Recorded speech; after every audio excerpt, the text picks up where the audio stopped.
Order! Order! You are an incorrigible delinquent at times. Behave yourself, man!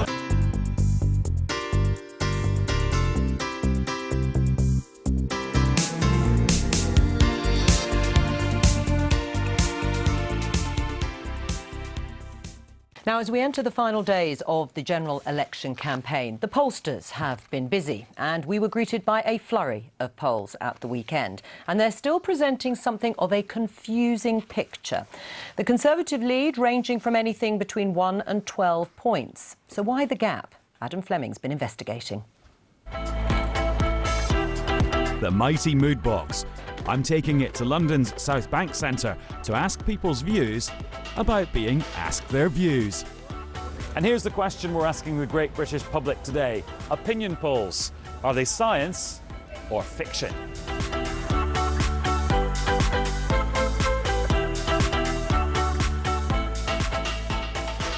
On the day, they never seem to come out as planned previously. So I think it's an element of fiction to it. Everyone's talking about the polls. I have no idea. OK, put it back in then. Very honest, Sorry. very honest. It isn't an exact science, is it? Because what people say about what they're going to do isn't necessarily what they're going to do. Here's someone who juggles data for a living, pollster Joe Twyman of YouGov.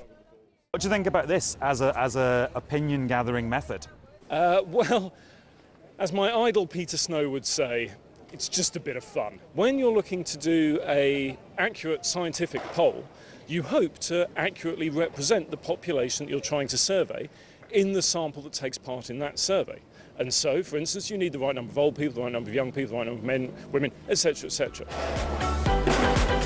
After the last election, the professionals realised they didn't have the right number of Tory supporters and had spoken to too many Labour voters. I think some people don't always say what they think. That's the problem, particularly Tory voters. Oh, the whole shy Tory thing. Yeah, shy Tory. People don't want to admit it. Yeah, I agree. Are you a shy Tory? Medium to shy. They haven't got it right recently. OK, thank you very much. People lie. People lie. Maybe I was lying there. Oh no! And why are different polling companies coming up with such different results? Here's a theory. Usually you could come up with 4 or 5 reasons why pollsters are coming up with different numbers, but on this occasion there's something quite straightforward going on, and it's whether or not you believe that young people and people who didn't turn out in the last general election in 2015, who now say that they're going to, whether they actually do. If you believe them, then it's a closer race. You know, those pollsters who are saying it's a 3-4 point lead are more likely to be right. If, like me and at ICM, you tend to be suspicious of people saying that they're going to change behaviours which are fairly embedded in historical precedent, then you should believe the likes of me, and I'm saying currently it's a 12 point or so lead for the Tories. Guys, we're doing a little survey about opinion polls. In other words, are we all asking too many youngsters and people who won't vote at all? You're too little, I'm afraid. It's grown-ups. Do you pick up the newspaper every day going, oh, I wonder what the polls are saying today? No, I'm pretty sure what the polls are going to say. Which is? So Theresa May is still ahead, but Labour's squeezing in there. YouGov has suggested that would result in a hung parliament. But did they really? Based on the current polling, we produced a broad range of possible outcomes. Anything at the time, it was anything from 274 to 345 seats the Conservative might get. Now, you need 326 for a majority, so at that time it was possible that a hung parliament could occur if there was an election that day. The headline was, YouGov predicts hung parliament. That was just one potential outcome. What you often see during election campaigns is that the interpretation of the polls, whether it's by broadcasters or the media or indeed social media, is somewhat different from the interpretation of the polls that we put out. After 3 sweltering hours of doing this, who's got some opinions they'd like to share with me? Maybe the politicians have a point. The polls are fascinating snapshots, but it's the one on June the 8th that's most accurate. Well, there we go. A big majority of people here on the South Bank think the opinion polls are more fiction than science. And here ends possibly the dodgiest opinion poll in British electoral history.